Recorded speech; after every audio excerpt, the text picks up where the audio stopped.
بسم اللہ الرحمن الرحیم۔ السلام علیکم۔ اربوں خربوں درود و سلام حضرت محمد مصطفیٰ صلی اللہ علیہ وآلہ وسلم، ان کی اولاد، ان کی آل پر اللہ تعالیٰ مغفرت فرمائے، آپ کی، میری اور تمام امت کے مسلمانوں کی، اور قیامت کے دن اپنے عرش کا ٹھنڈا سایہ نصیب فرمائے، آمین۔ محترم ناظرین، بیت المقدس تین مذاہب کی مقدس جگہ ہے۔ مسلمانوں کا قبلہ دوم، عیسائیوں کے لیے یسوع کی جائے ولادت، یہودیوں کے لیے ہیکل سلیمانی۔ اصل جنگ کیا ہے، یہ جاننے کے لیے ویڈیو پوری لاسٹ تک ضرور دیکھیے گا۔ تو شروع کرتے ہیں حضرت ابراہیم علیہ السلام سے، جن کے دو بیٹے تھے، اسماعیل اور اسحاق۔ اسحاق علیہ السلام کے بیٹے تھے حضرت یعقوب۔ یہیں سے کہانی شروع ہوتی ہے اسرائیل کی۔ اسرائیل یعنی اللہ کا بندہ، اور یہ لقب حضرت یعقوب علیہ السلام کو دیا گیا۔ حضرت یوسف علیہ السلام جب کفیل مصر بنے تو آپ کو حکم ہوا کہ آپ اپنے تمام خاندان یعنی آل یعقوب کو مصر بلایا جائے، اور مصر کی سرزمین کا ایک محسوس حصہ ان کے لیے مختص کیا گیا، اور اللہ کی طرف سے کہا گیا کہ اے آل یعقوب، اس سرزمین میں تمہارے لیے برکتیں ہیں۔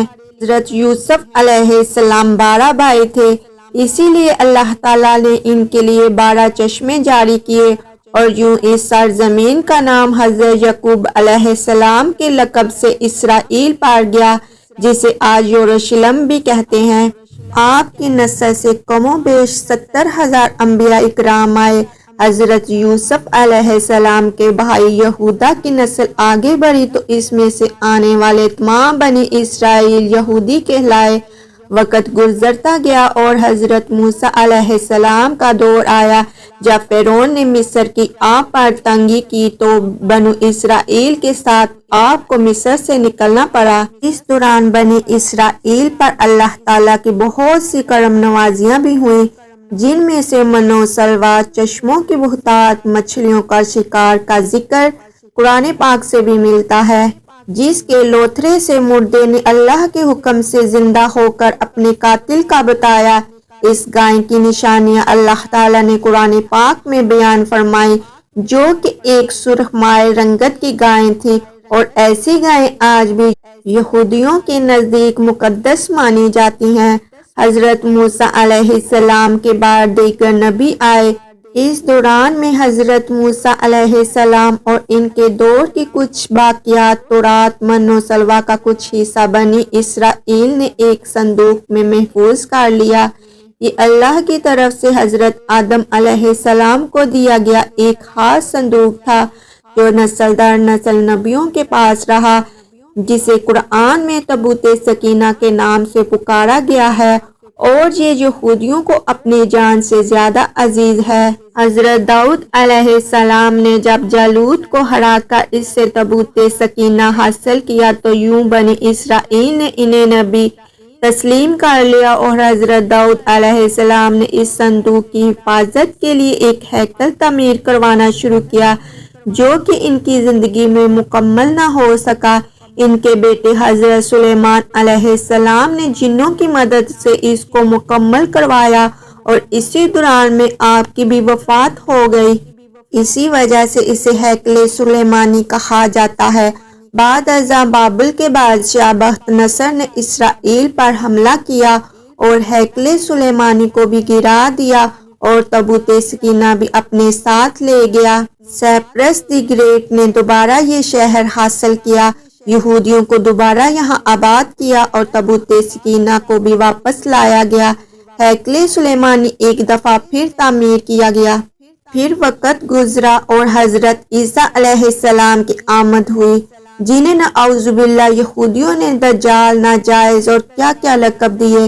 یہاں سے یہودیوں میں سے 2 الگ قومیں ہوں گئیں، ایک یہودی اور دوسری عیسائی۔ یہودیوں نے سازش کر کے حضرت عیسیٰ علیہ السلام کو صلیب پر چڑھانا چاہا، اور اللہ تعالیٰ نے انہیں اپنے پاس اٹھا لیا۔ اس کے بعد یہودیوں اور عیسائیوں میں کئی چھوٹی موٹی جنگیں ہوئیں۔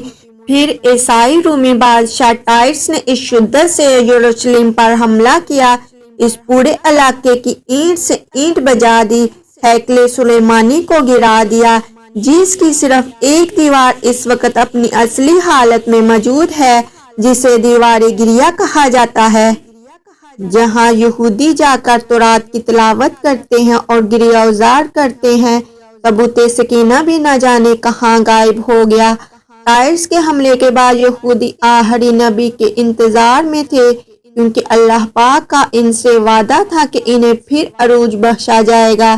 اس وعدے کا ذکر سورۃ البقرہ میں بھی موجود ہے کہ اے بنی اسرائیل، ان نعمتوں کو یاد کرو جو تم پر کی گئی اور اپنا وعدہ پورا کرو، ایمان لاؤ تاکہ ہم بھی اپنا وعدہ پورا کریں۔ قیامت کی نشانیوں میں سے ایک نشانی یہ بھی ہے کہ ہیکل سلیمانی کی 3 دفعہ تعمیر ہوگی، جو کہ 2 دفعہ ہو چکی ہے۔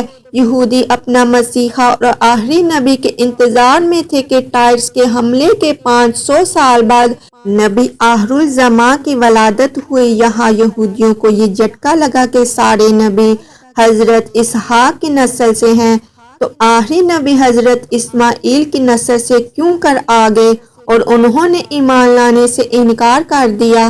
مسلمانوں کے لیے بھی وہ انبیاء کی ہی نشانی تھی، اس لیے ہیکل سلیمانی کو بیت المقدس کا نام دیا گیا۔ اسلام کے آغاز میں یہودیوں کو قائل کروانے کی خاطر ہی بیت المقدس کی جانب منہ کر کے نماز ادا کرنے کا حکم ہے، کیونکہ یہودی اسی طرف منہ کر کے عبادت کیا کرتے تھے۔ 17 ماہ بعد ہماری عبادت کا رخ بیت المقدس سے بیت اللہ کی جانب موڑ دیا گیا، کیونکہ مسلمانوں کا شروع سے قبلہ اول وہی رہا، جسے پہلے حضرت آدم اور پھر حضرت ابراہیم نے تعمیر کیا۔ حضرت عمر رضی اللہ تعالیٰ عنہ کے دور میں حکومت میں اسرائیل یعنی یروشلم پر عیسائیوں کا قبضہ تھا۔ بیت المقدس کے ہی احاطے میں انہوں نے گرجا گھر تعمیر کیا ہوا تھا، اور عین تابوت سکینہ والی جگہ پر وہ گند پھینکا کرتے تھے۔ یہودیوں کی نفرت میں یروشلم کی فتح کے وقت جب حضرت عمر وہاں گئے تو عیسائیوں پر برہم ہوئے، وہاں صفائی کروا کر مسجد تعمیر کروائی، اور قرآن میں موجود معراج والے واقعہ کی نسبت سے اس مسجد کو اقصیٰ کا نام دیا۔ یہودیوں کی دیوار گریہ بھی اسی احاطے میں موجود تھی، تو زائرین کی حیثیت سے انہیں بھی وہاں آنے کی اجازت دے دی گئی۔ خلافت عباسیہ تک یروشلم ایک مسلم شہر رہا۔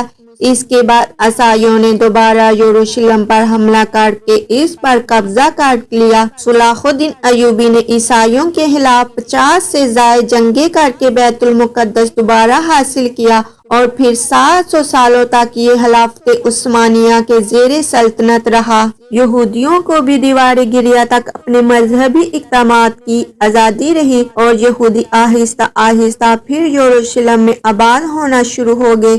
اس دوران میں کئی بار انہوں نے خلافت عثمانیہ کے سلطان کو پیسوں کے عوض یروشلم انہیں سونپنے کا لالچ دیا، لیکن ناکام رہے۔ اور پھر دوسری جنگ عظیم میں عیسائی سپاہی ہٹلر نے چن چن کر یہودیوں کو مارا۔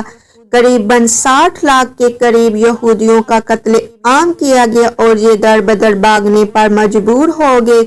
اس دوران میں انہیں یہ اندازہ ہو چکا تھا کہ انہیں اب خود اپنی پہچان بنانی ہے، اور بائبل میں موجود یہودیوں کے آخری عروج سے قبل والی کئی نشانیاں بھی ظاہر ہو چکی تھیں، اور وہ یہ تسلیم کر چکے تھے کہ ان کا آخری مسیحا اب دجال ہوگا، جس کی بدولت پوری دنیا میں ان کا دوبارہ بول بالا ہوگا۔ انہوں نے برطانیہ سے ساز باز کر کے خود کو الگ ریاست تسلیم کروا لیا۔ یوں اسرائیل باقاعدہ ایک ملک کی صورت میں دنیا کے نقشے پر ابھرا۔ پھر آہستہ آہستہ انہوں نے فلسطین اور دیگر مصری علاقوں پر بھی قبضہ کر لیا۔ عرب ممالک اسرائیل کے خلاف جنگ پر آئے، لیکن اس وقت تک یہ خود کو اتنا مضبوط کر چکے تھے۔ عرب ممالک کو اس ایک چھوٹے سے ملک سے منہ کی کھانی پڑی۔ عیسائیوں نے بھی دیکھ لیا کہ اب ان سے لڑ کر کچھ وصول نہیں ہونا، تو باقاعدہ گرجا گھروں میں پادریوں نے تقریبات منعقد کی اور یہودیوں کے لیے معافی کا اعلان کیا گیا۔ یوں سیاسی اور اقتصادی مفاد پرستی نے 2000 سالوں سے ایک دوسرے کی ازلی و جانی دشمنوں کو ایک صف پر لا کھڑا کیا، اور قرآن کی بات بھی سچ ہوگی کہ یہود و نصارہ ایک دوسرے کے دوست ہیں۔ یہودیوں کے عقائد کے مطابق وہ ہیکل سلیمانی کی حفاظت نہیں کر پائے تو خود کو قصوروار کہتے ہیں، خود کو سزا دینے کے لیے زنجیروں اور چمڑے سے پیٹتے ہیں اور دیوار گریا کے پاس آہوازاری کرتے ہیں۔ وہ ایمان رکھتے ہیں تیسری بار انہیں پوری دنیا پر حکمرانی حاصل ہوگی، اس لیے کہ انہیں مسجد اقصی کو گرانا ہوگا جس کی تیاری وہ کر چکے ہیں۔ کب سے مسجد اقصی کے نیچے بارودی سرنگیں بچھا دی گئی ہیں۔ اس کے بعد ہیکل سلیمانی تعمیر کر کے تابوت سکینہ وہاں رکھنا ہے۔ تابوت سکینہ بھی وہ دوبارہ حاصل کر چکے ہیں، لیکن مسئلہ تھا سرخ گائیں، کیونکہ ان کے عقیدے کے مطابق وہ ناپاک ہیں اور جب تک پاک نہیں ہو جاتے ہیکل سلیمانی تعمیر نہیں کر سکتے، اور پاک ہونے کے لیے سرخ گائیں کی قربانی دینا ہوگی، وہ گائیں جس کی نشانیاں قرآن پاک میں بیان کی گئی، جو اس وقت بھی انہیں ڈھونڈنے میں مشکل ہوئی تھی۔ اب بھی 100 سال تک وہ ویسی گائیں کی تلاش کرتے رہے، ٹیکنالوجی کا استعمال کرتے ہوئے بچے پیدا کرنے کا کامیاب تجربہ کیا۔ انہوں نے پھر اس تجربے کی بدولت ویسی نشانیوں والی گائیں پیدا کرنے کی کوشش کی گئی، لیکن ناکام رہے۔ 2019 میں ایک امریکی ریاست سے 5 عدد ویسی گائیں انہیں مل گئیں جن کے جسم پر سرخ رنگ کے علاوہ اور کوئی بال نہیں تھے۔ انہیں کبھی کام کے لیے استعمال نہیں کیا گیا تھا۔ اگلی نشانی کہ ان پر کسی بیماری کا اثر نہیں ہونا چاہیے۔ پوری دنیا میں کوٹ پھیلا کر مختلف اور جانوروں کے ساتھ انہیں بھی ٹیسٹ کیا گیا اور ان پر اس بیماری کا کوئی اثر نہ ہوا۔ الغرض قرب قیامت اور دجال کی ظہور والی تمام تر تیاریاں وہ مکمل کر چکے ہیں۔ اپنی مرضی کے ڈاکٹر، انجینئر، بچے پیدا کرنے، 9D ٹیکنالوجی کی مدد سے ایک جگہ ہوتے ہوئے کئی جگہ موجود رہنا، اپنی مرضی کے موسم بنانا، جب چاہو بارش برسا دینا، چند دنوں میں پوری دنیا گھوم لینا، یہ سب دجالی نشانیاں ہیں جو آج کے دور میں کوئی مشکل کام نہیں۔ ہمارے اسلام میں بتائی گئی قیامت کی نشانیوں کی انہوں نے اتنے اچھے سے تیاری کر لی ہے کہ گرگد کے درخت لگا دیے جو انہیں پناہ دیں گے۔ بابل، جس جگہ احادیث کے مطابق دجال کا حضرت عیسیٰ علیہ السلام کے ہاتھوں قتل ہونے کا ذکر موجود ہے، اس جگہ وہ دجال کے فرار کے لیے ایئرپورٹ بنا چکے ہیں۔ یہ سب تو قربت قیامت کی نشانیاں ہیں اور ہیکل سلیمانی نے بھی بن کر رہنا ہے۔ پھر اصل جنگ کیا ہے؟ اصل جنگ عقائد کی ہے۔ ہم اپنے عقائد میں اس قدر کمزور ہو چکے ہیں کہ نماز پڑھیں یا نہ پڑھیں ہمیں کوئی فرق نہیں پڑتا، اپنے بہن بھائیوں کا حق کھا کر خوشی محسوس کرتے ہیں اور فرقوں کے خرافات میں الجھے ہوئے ہیں۔ فلسطینیوں کے لیے سوائے دعا اور احتجاج کے ہم کیا کر سکتے ہیں؟ کیا ہم اپنے عقائد کے اتنے مضبوط ہیں کہ ڈالر کے بہکاوے میں نہ آئیں؟ کیا ہم یہودیوں کے مقابلے میں نکلنے والے ہراسان مجاہدین کی لسٹ میں آتے ہیں یا بس سوشل میڈیا کے تماشائی ہیں؟ اگر آج دجال ظاہر ہو جائے اور توبہ کا دروازہ بند ہو جائے تو ہماری آخرت کے لیے کیا تیاریاں ہیں؟ اس بات پر غور و فکر کرنا بہت ضروری ہے۔ اللہ تعالیٰ سے دعا ہے کہ اللہ تعالیٰ ہمیں نیکیوں کی طرف راغب کرے اور برائیوں سے اور دجال کے فتنے سے محفوظ رکھے، آمین۔